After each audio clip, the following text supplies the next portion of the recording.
What's going on, guys? Thank you so much for tuning in to Tim's Got a YouTube channel. Let me get this goddamn thing get a little comfortable in this motherfucker. How y'all doing, man? Thank you so much for tuning in. Click like, subscribe, share, like, click, all that shit in any particular order. All of those things work. Really focusing on movie reviews. We're going to move into news lately. I'm trying to wrap my head around a daily news show. But you need it. You need it. I'm the guy that can give it to you. I can change the face of information for you. I know it sounds ridiculous. I'm giving off some real Kanye vibes. Like, oh, but no, seriously. My ability to retain and regurgitate information is starting to surprise me.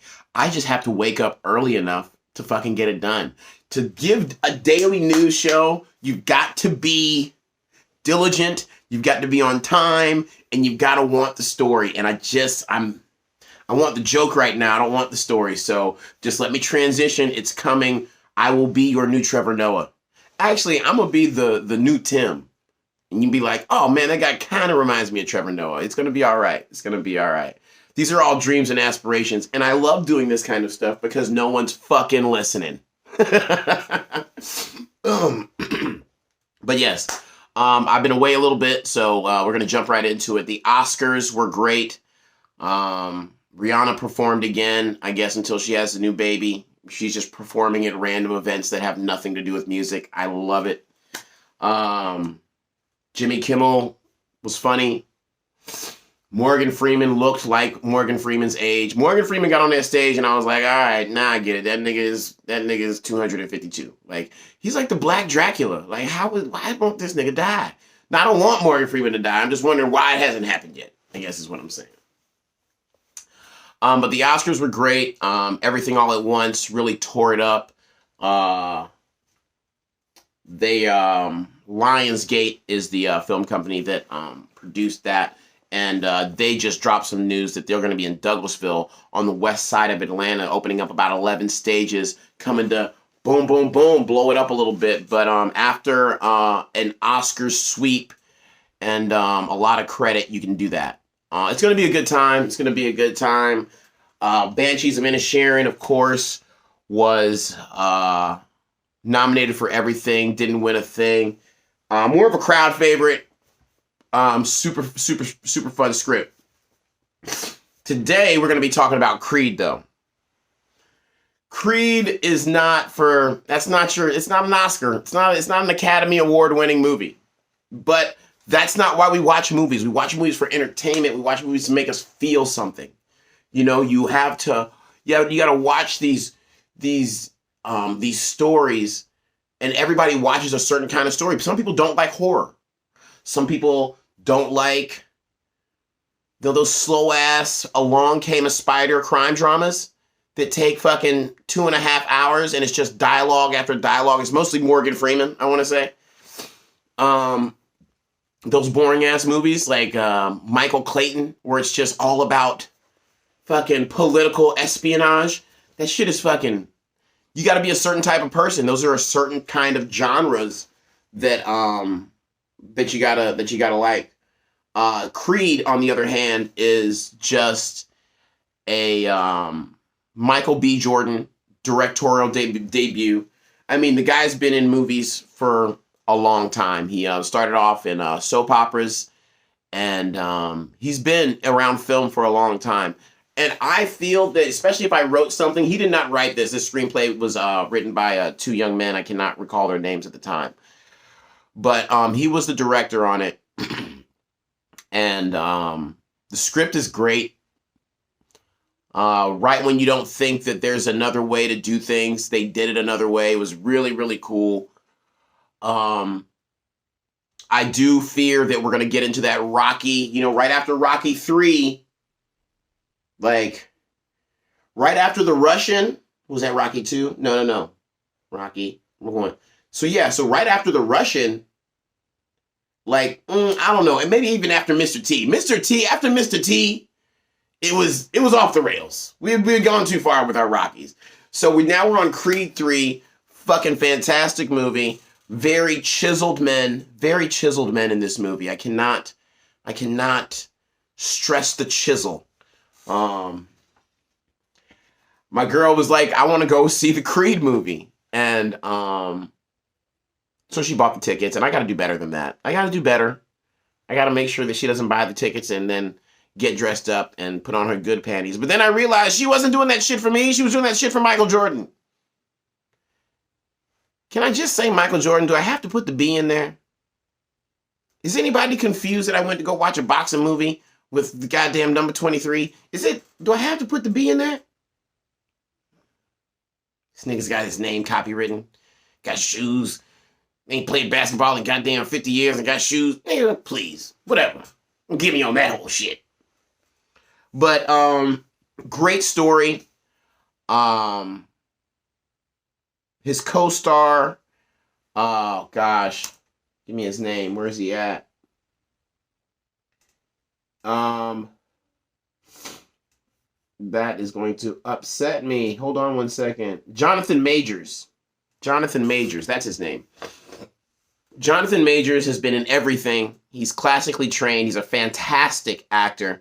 I would even go as far as saying he might be that Chadwick Boseman type. And if you're not familiar with that Chadwick Boseman type, it's classic theater training. Definitely Denzel vibes. You embrace all forms of the art. A true thespian, if you will. So Jonathan Majors gives off some really good vibes. His performance was fantastic. If you're not familiar with the story, it is about what's his name? Not Apollo Creed. I'm old. I was gonna call him Apollo. But Creed, Michael B. Jordan's part, Adonis is retiring, and then all of a sudden his I'm sorry, I got a really weird text.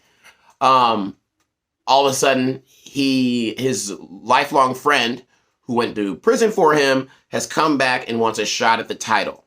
Circumstances erupt, and somehow, fresh out of prison, Michael B. Jordan gets to give Jonathan Majors, or Adonis, gets to give his counterpart, Damien, a chance at the title. It's a movie, you know. There's only so many circumstances and so many things that could ever happen, but it's a movie, and it is intense, and it's got some WWE vibes, definitely got some WWE vibes, but I like the way it's filmed. Like I said, the script is fantastic. The story is great. I think the story is better than the script, and Jonathan Majors gives off a performance where he's really, you don't know if you really want to hate him. He's not really a villain, you know? He's not really the villain. And that's kind of the beautiful part about the movie, is that he is he's an anti-hero, as they would call it in script writing. So, yeah, he definitely gives off this vibe that he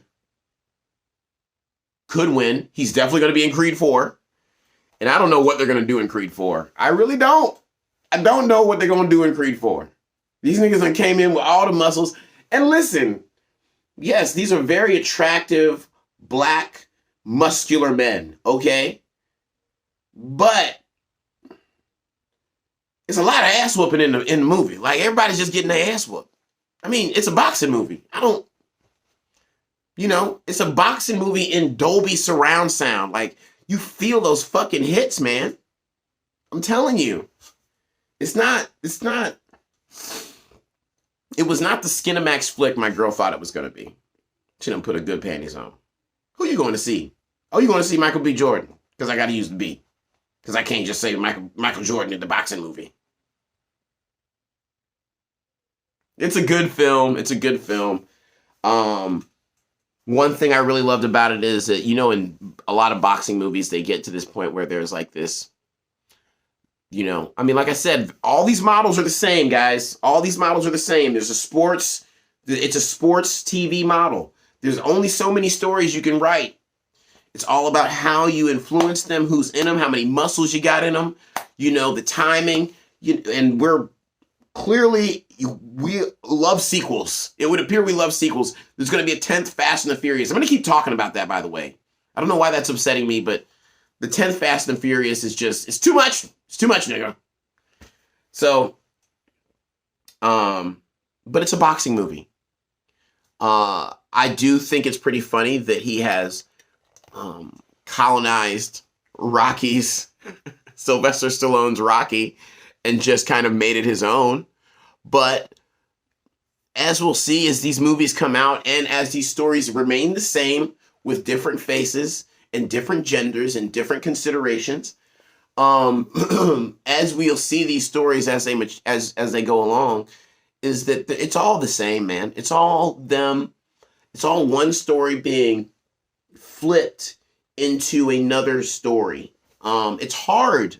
I wrote a script that's very different from everything else that's out there right now, but it's a copy of a Twilight Zone. It's an adaptation of a Twilight Zone episode that I watched. I just extended it, flipped it, changed the faces, and this is really what everybody's doing. There's only so many ways you can tell a story. But in this boxing story, there's a failure. There's an immediate failure. There's a challenge. There's a defeat, another failure, and then there's a great big win where we get to stand on top of something and get praised by our audience and so on and so forth. The cool thing about Rocky in the first one is that he loses. People always act like Rocky's a fucking fantastic movie, but he loses in the first Rocky, guys. So, that's kind of what makes it awesome. Like, he ends up being, now he's the Italian stallion. Now it's a different vibe. He's got a little money in his pocket. He's moving, he's shaking. And you can kind of see that, in Adonis is driving around in a fucking, I want to say he's driving around in like a Rolls Royce truck or something like that. And I feel like once you hit Rolls Royce, you shouldn't be driving yourself. But I don't drive. So, and I don't have any money. So, I don't know. I've got to really stop commenting on things I don't have and don't do. It's pretty fucking hilarious. But yeah, Creed 3 was good, man. It was good. It was exciting. Like I said, the plot was fantastic. It touched on everything. I don't know what they're going to do with Creed 4. I was thinking, since they got the little deaf child and hearing impaired. Sorry, am I not deaf? Is it hearing impaired? I don't know who I was looking at. There's no one else in here. Is it hearing impaired? I don't know. But I'm going to tell you like this. If, I was thinking if I was going to write the next Creed 4, if I was going to write Creed 4, I would write it because they say it's going to be a Creed universe is what they say. That's what they're calling it. Creed universe. So if I was going to write Creed 4, I would do it like years later. And Michael B. Jordan is one of the coaches on the U.S. Special Teams boxing coaching. His daughter's hearing impaired. He Michael B. Jordan. She want to box in Creed 3. Wouldn't that be cool if it was a Special Olympics episode of Creed? All right, y'all catch up, man. Y'all ain't here with it, baby. Catch up, baby. Catch up. So,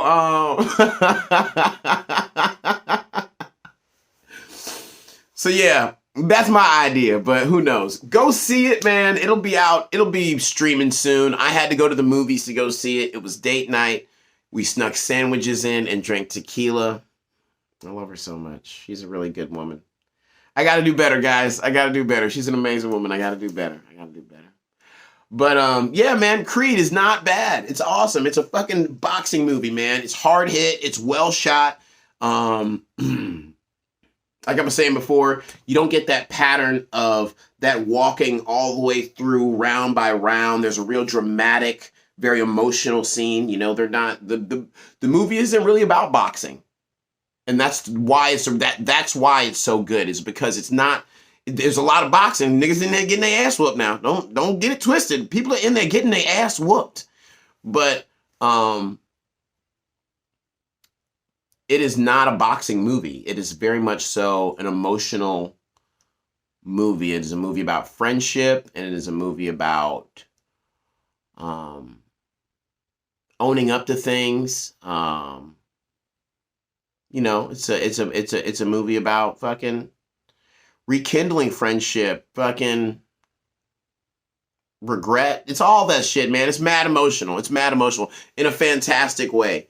And it took some really good acting to do it. Honestly, I got to give it to Jonathan Majors more so than Michael B. Jordan. Michael B. Jordan did a fantastic job directing the film, but Jonathan Majors made it as Damien. He was a villain you can love, also known as an anti-hero. So have a great day. Thank you. Click subscribe, like, share. Don't be telling people about that little handicap creed I want to make, but I think that's a good idea, don't you? Am I crazy? Maybe I'm crazy. Either way, that's my ideas. And we'll see you soon. Tune in. Share this shit. Bye. Button never works.